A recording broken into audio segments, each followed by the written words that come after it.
voy a hablar un poquito de lo que estamos haciendo en la UAM. Es nuestro laboratorio de energía electroquímica. Hacemos muchas cosas, baterías de todo tipo, algunos procesos biotecnológicos, hidrógeno, algunas cosas solares. Y nuestra idea siempre ha sido, desde que nos formamos, el desarrollo de tecnología mexicana para soluciones de almacenamiento de energía. Más o menos este ha sido nuestro mapa de ruta. Nosotros empezamos por allá del 2008, cuando nadie todavía quería hacer nada de baterías. Todos se preocupan, ¿por qué baterías si eso no es importante? Hay que decir otras cosas, ¿no? Y bueno, teníamos varias ideas claras. Teníamos que ensamblar baterías a nivel laboratorio, controlar el proceso de fabricación, crecer a baterías que son posibles hacer en el laboratorio. Esto es poco obvio, que son de las que podríamos escalar. También estoy de acuerdo, no vamos a llegar a formar el paquete de baterías, el banco de baterías que usan un carro, pero sí podemos controlar los procesos que son necesarios para formar las celdas que van a componer el paquete de baterías. Ese es uno de los objetivos. Queremos llegar a la etapa de baterías a la medida. Ese es el gran paso que queremos dar, porque de ahí se abren las oportunidades a aplicaciones específicas, y en el camino también teníamos la idea de hacer reciclaje de baterías, ¿no?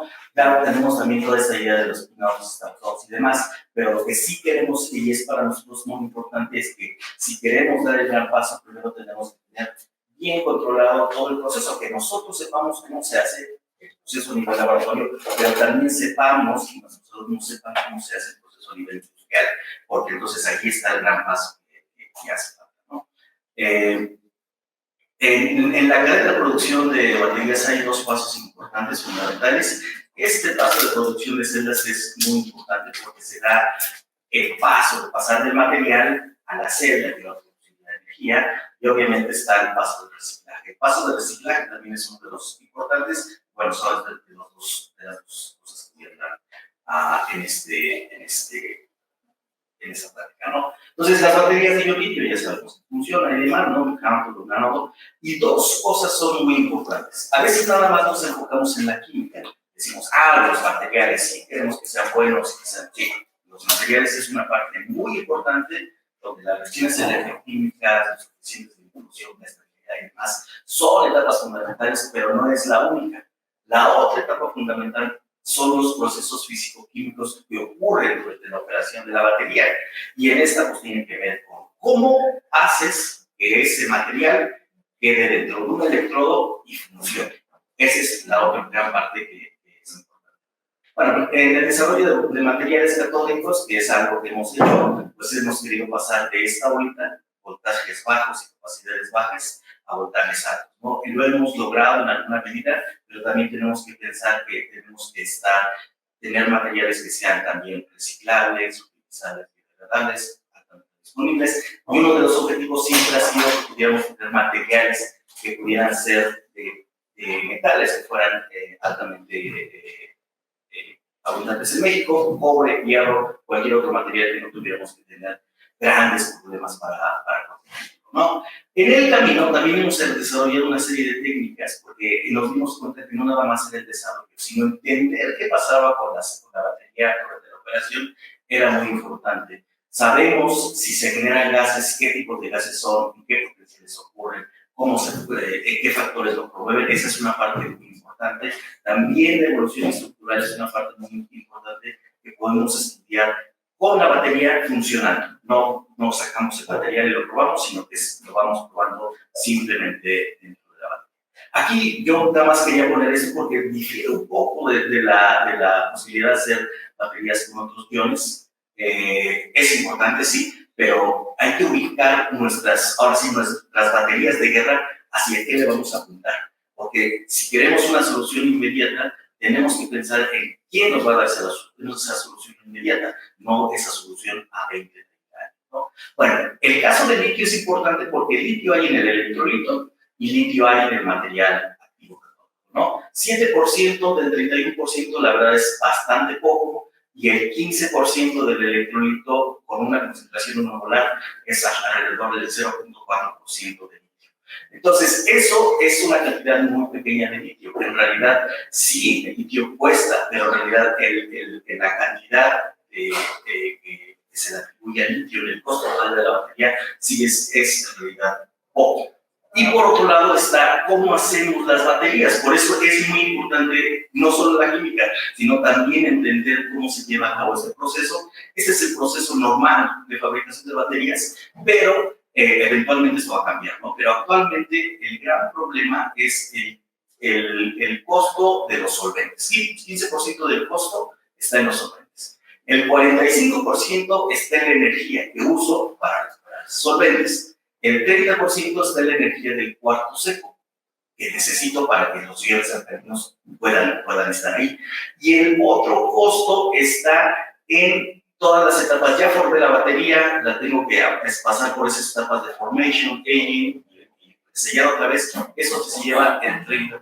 Entonces, si yo nada más cambio el litio por el sodio, pero sigo manteniendo esto, el proceso va a seguir siendo caro. Entonces, no voy a ver ninguna ventaja del sodio. A menos que tenga sodio y tenga otro nuevo proceso, voy a ir por un buen camino. Por eso hay mucho ruido por ahora en los electrolitos sólidos, porque si yo pongo electrolitos sólidos, toda esta etapa la elimino, toda esta etapa la elimino y toda esta etapa la elimino. Entonces, esa es como que la idea que tiene la gente de las nuevas baterías para quitar todas esas etapas que se tienen actualmente en la aplicación, ¿no?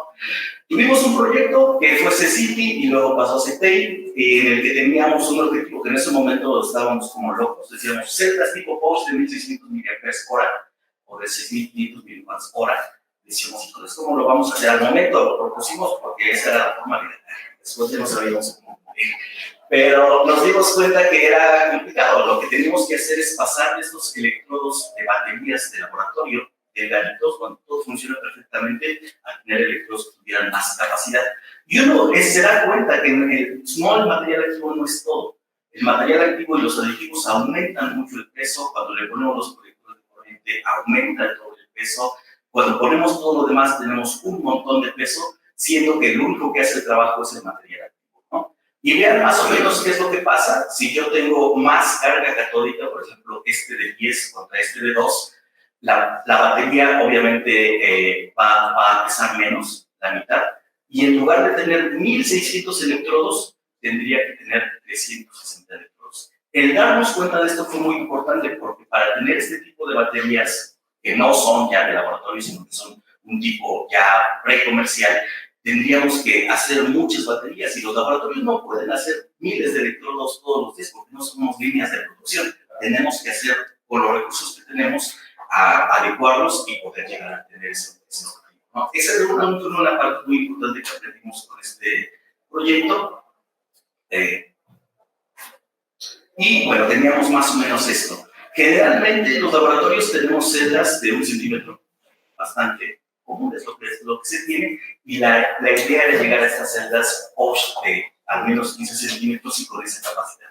Parece ser que es algo fácil, ¿no? Si haces uno de 2 centímetros, hagamos uno de 15 por 15 y ya está, ¿no? Pero hay muchos retos. El reto del recubrimiento homogéneo, el que todos los electrodos sean homogéneos, el corte preciso del electrodo, soldar 20 electrodos, pegarlos y unirlos dentro de una celda, son operaciones que cuestan y cuestan trabajo controlarlas y llevarlas a cabo. Para nosotros eso era muy importante porque entonces no nada más estamos haciendo materiales a nivel juego, sino que estamos preparando a nuestros alumnos para que puedan dar el gran paso. Ya que puedan controlar todos estos procesos, ahora sí, vámonos a una empresa a trabajar o a diseñar la empresa, pero ya sé cuáles son las etapas críticas de producción. Llegamos a esto, hubo una disminución en la energía en cada una de las etapas que íbamos poniendo más electrodos, pero nos quedamos con un 80% de la densidad energética de la batería al juguete de laboratorio, y esta logra tener la capacidad que esperábamos de 1600 mAh y con las características ya adecuadas, ¿no? Controlar esto también te abre posibilidades porque puedes hacer otros tipos de baterías, puedes hacer más electrodos, puedes empezar a tener un poquito más acercamiento industrial, porque cuando les dices hago baterías, pero están en un dispositivo de 1 miligramo, o sea, gracias, ¿no? Pero eso no funciona, ¿no? Esto nos abre mucho las puertas para hacer otras cosas. También la infraestructura, que fue prácticamente por el apoyo de la CITEI, pudimos hacer eso. Esa capacidad de hacer electrodos homogéneos de más de 10 centímetros cuadrados es una parte importante. La parte de hacer los cortes precisos es también bien importante. Hacer este proceso de stacking de electrodos también. Esta máquina que hace el soldado, que es una bronquísima hacer el soldado de los electrodos de baterías, también la pudimos comprar. Y esta maquinita que hace el sellado en vacío de las celdas, ¿no? Y tenemos nuestros prototipos, no a nivel con, sino a nivel POS, ¿sí? Que se acoplaron a un dispositivo y era nuestro entregable de ese proyecto. ¿Qué se puede mejorar? Aparte de eso, aprendimos un montón de cosas porque dijimos, bueno, no nada más era hacer los electrodos, sino entender qué es lo que pasaba y por qué nos limitaba. Tuvimos una muy buena alumna que hacía simulación y se encontró que el problema de tener estos electrodos, más allá de la química de los procesos redox, son los fenómenos de transporte cuando ya tienes electrodos muy gruesos. Y eso solamente se controla haciendo que la porosidad de los electrodos sea buena y la tortuosidad del proceso sea mejor. Ese es un trabajo que nos abre mucho las posibilidades porque también nos permite ya entender cómo podemos hacer electrodos a nivel industrial, porque no nada más es mezclo, coloco y está mi electrodo, no, hay que controlar un montón de etapas, eso para nosotros también fue muy importante. La otra parte, que también era parte del proyecto, era la del reciclaje, y también decimos, ¿cómo le vamos a hacer? Lo que hicimos para empezar es poner un centro de reciclaje en la UAM, donde nuestra imaginación, toda la gente iba a cooperar y nos iba a dejar sus baterías ahí. Pues sí nos dejaban, pero nos dejaban las alcalinas y todas las cosas que ya no servían, y las de litio no las dejaban, ¿no? Hicimos una campaña, y también hicimos un tipo de encuestas a la comunidad, ¿no? De qué tipo de baterías tenían.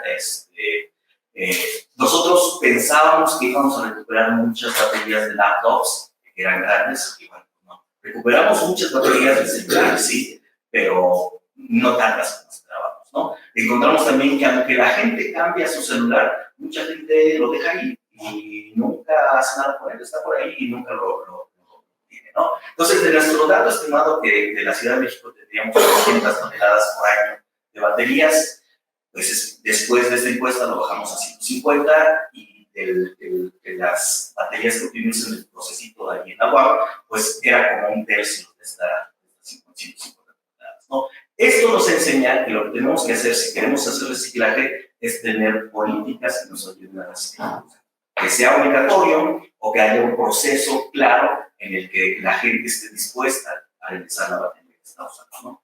De cualquier tipo.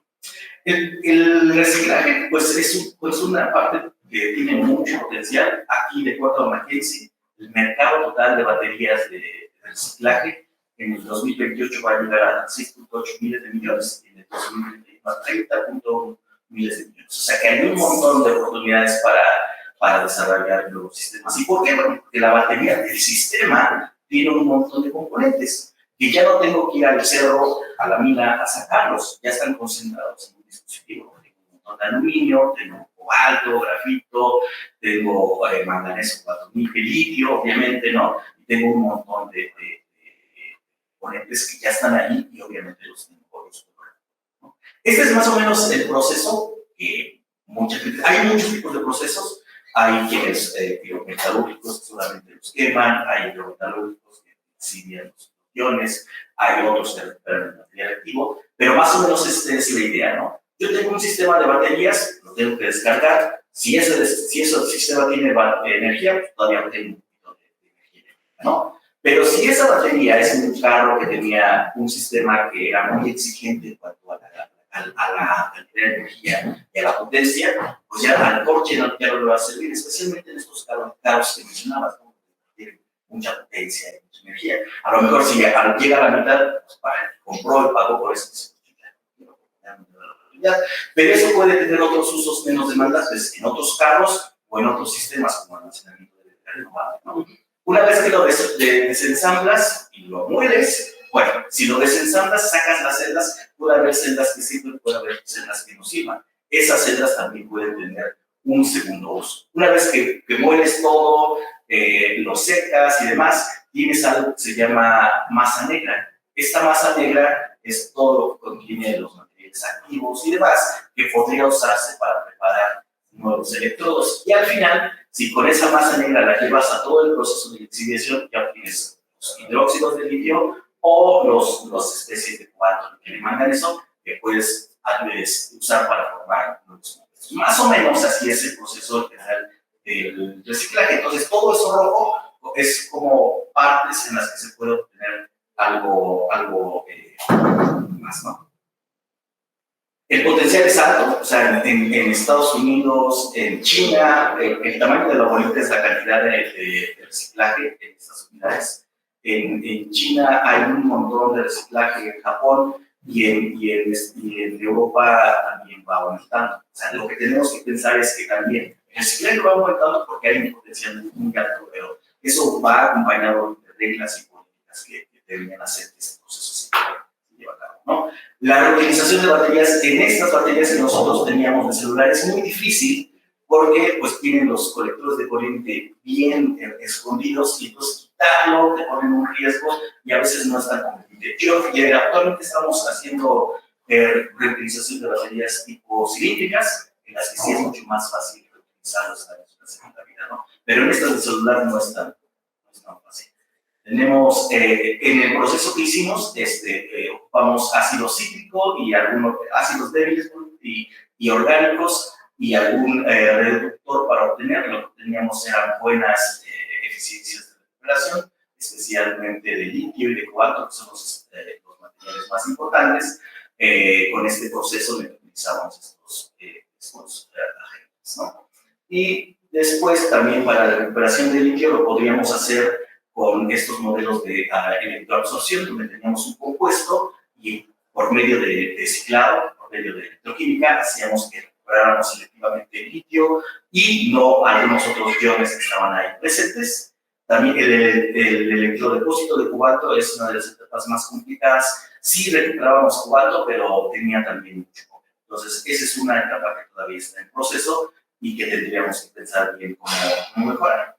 A pesar de todo eso, teníamos un proceso ya bien estudiado, donde teníamos todas las etapas desde las baterías, la trituración, la separación física, la lixiviación, un proceso de filtración, de electrodeposición, precipitado para llegar a obtener carbonato de litio. Esto a nivel laboratorio funcionaba y a nivel planta tenemos una propuesta de que no se podría llevar a cabo. Este es el trabajo de Gretchen Ahrens, es una investigadora de la UAM, que ha tenido mucha influencia en la cuestión de procesos de reciclajes y vasoelectrónica y nos ayudó a hacer este proceso para la recuperación, especialmente de litio, pero también de cobalto, que es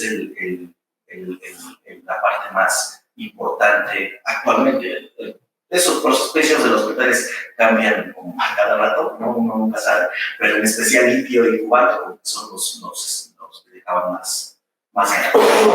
En el estudio económico había una ganancia por tonelada de 960,000, casi 1,000,000 de pesos.